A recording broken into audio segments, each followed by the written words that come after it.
English by R. N. Shukla. आज की इस क्लास में will discuss 10 questions. Questions are miscellaneous. कुछ क्वेश्चंस सिंटैक्स के हैं, कुछ वर्ड पावर के भी हैं और कुछ idioms and phrases के भी हैं. So let's start the first question. The first question is meditation is dash way to calm your nerves. All these questions have already been asked in various competitive examinations. ये जितने भी questions मैंने लिखे हैं कई कंपटीशन एग्जाम में आ चुके हैं, जैसे सीजीएल है या और बैंकिंग एग्जाम्स में भी ये क्वेश्चन पूछे गए हैं. तो पहला क्वेश्चन है meditation is dash way to calm down to calm your nerves and the options are a best, one of the best, the best and best. हमें ये देखना है कि कौन सा ऑप्शन सही है. तो मेडिटेशन इज और बेस्ट तो होता नहीं है. आप जानते हैं सुपरलेटिव डिग्री के पहले द का प्रयोग किया जाता है, तो पहला ऑप्शन कैंसिल, पहला ऑप्शन नहीं होगा. दूसरा option one of the best. One of the best के बाद भी हम जो हमारा नाउन आता है वो प्लूरल फॉर्म में रहता है. लेकिन यहां देखिए वन ऑफ द बेस्ट अगर हम यहां पर चूज करते हैं तो वेज होना चाहिए था, लेकिन वे लिखा हुआ है. तो क्वेश्चन को तो हम चेंज नहीं कर सकते हैं, क्वेश्चन तो वही रहेगा. तो वन ऑफ द बेस्ट भी यहां पर नहीं होगा, द बेस्ट हो जाएगा. मेडिटेशन इज द बेस्ट, तो यहां हो गया the best. Meditation is the best way to calm your nerves. Now next question. Next question is yoga is dash methods to keep oneself healthy. Yoga is dash methods to keep oneself healthy. यहां देखिए पहले questions में हमने वे लिखा था, लेकिन यहां दूसरे क्वेश्चंस में ये मेथड्स प्लूरल है. तो मेथड्स प्लूरल है तो यहां हम वन ऑफ द बेस्ट का प्रयोग कर सकते हैं. One of the best, yoga is one of the best methods, क्योंकि वन ऑफ द बेस्ट के बाद प्लूरल फॉर्म का यूज किया जाता है. इस आधार पर हमारा ऑप्शन ए सही है, ऑप्शन नंबर ए. बाकी सब गलत है. द बेस्ट नहीं होगा. आप कहेंगे कि यहां द बेस्ट क्यों नहीं होगा? क्योंकि द बेस्ट अगर होता तो यहां पर हम लिखते yoga is the best method, लेकिन मेथड्स लिखा हुआ है इसलिए हम लिखेंगे वन ऑफ द बेस्ट. और बेस्ट होगा नहीं और न्यू भी नहीं होगा क्योंकि प्लूरल फॉर्म है. Now third question. both the dash welcome the newlyweds. Options are mothers-in-law, mothers-in-law, mother-in-laws and mother-in-law. तो आपको यहां जानना है कि मदर इन लॉ का प्लूरल फॉर्म क्या होता है. मदर इन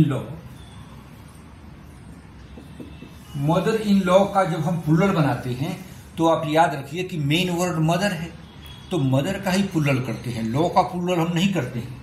तो प्लूरल फॉर्म हो जाएगा इसका mother's in law. Mother's in law,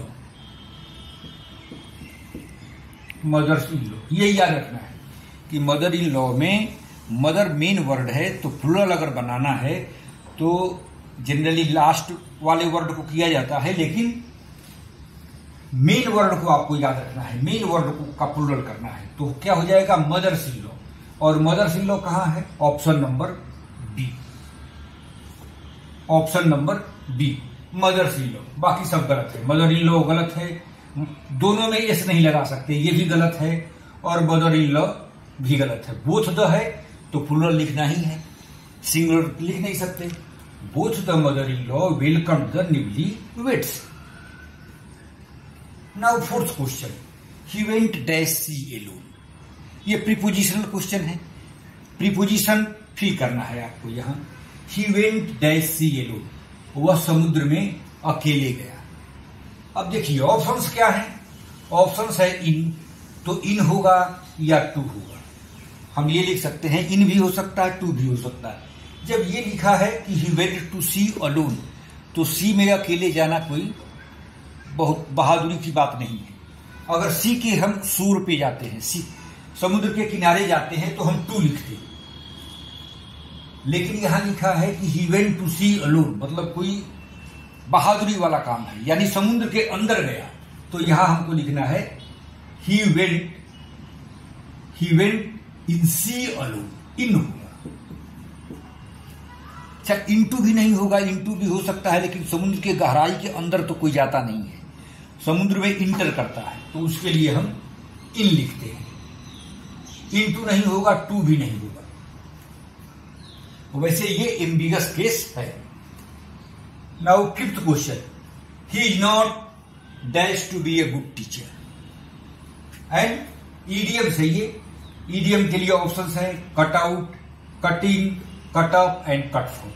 तो कट आउट हुआ यहां। Cut out means able person. He is cut out for this job, मतलब वह इस काम के लिए बना है। He is cut out for this job, याद रखना है। Cut out means he deserves that job. He is not cut out to be a good teacher. वह गुड टीचर के योग्य नहीं है। तो यहां क्या हो जाएगा? Cut out. Option number 1 correct है। Option number 1। कटिंग क्या होता है? जैसे इलेक्ट्रिकल सप्लाई में हम कटिंग और कट आउट भी करते हैं। कटिंग सप्लाई, इलेक्ट्रिकल सप्लाई को कनेक्ट करना, उसके लिए हम कटिंग करते हैं, लेकिन यहां पर नहीं होगा। Now next question. You are asked to copy this letter and options are word by word, word to word, word for word and word with word. तो यहां हमें ये फ्रेज याद रखना है, ईडीएम याद रखना है, वर्ड फॉर वर्ड, यानी आपको इस लेटर का एक एक शब्द कॉपी करने के लिए कहा जा रहा है। एक एक शब्द word for word. Word by word गलत है, गलती से हम वर्ड बाय वर्ड बोल देते हैं, वर्ड टू वर्ड बोल देते हैं, वर्ड विथ वर्ड बोल देते हैं। सही क्या है? Word for word. You are asked to copy this letter.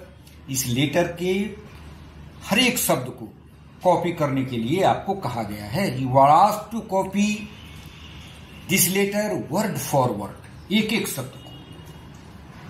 तो ये याद रखना है, वर्ड फॉर वर्ड। जनरली गलती हम करते हैं कि वर्ड बाय वर्ड लिखते हैं, ये गलत है, वर्ड फॉर वर्ड होना चाहिए। Next question is related with word power. Synonyms आपको ऑप्ट करना है लाइसेंसियस का। लाइसेंसियस, एक लाइसेंस आप देखिए, एक लाइसेंस ये भी होता है, जैसे आप मोटरसाइकिल चलाते हैं, कार चलाते हैं, वो लाइसेंस का स्पेलिंग है LICENCE, लाइसेंस यानी परमिशन। लेकिन ये लाइसेंसियस है LICENTIOUS, लाइसेंसियस। लाइसेंसियस मीन्स इमोरल, जिसका मोरल कैरेक्टर सही नहीं हो उसको हम बोलते हैं लाइसेंसियस। लाइसेंसियस मोरल नहीं होगा। इंटेलेक्चुअल आप जानते हैं, स्पिरिचुअल जानते हैं, तो लाइसेंसियस का मतलब immoral. You should not have a licentious image in your society. Option number B is correct. Licentious means immoral. Now the 8th question is, the fireman managed to put dash the fire. Put के साथ कौन सा हम preposition रखेंगे?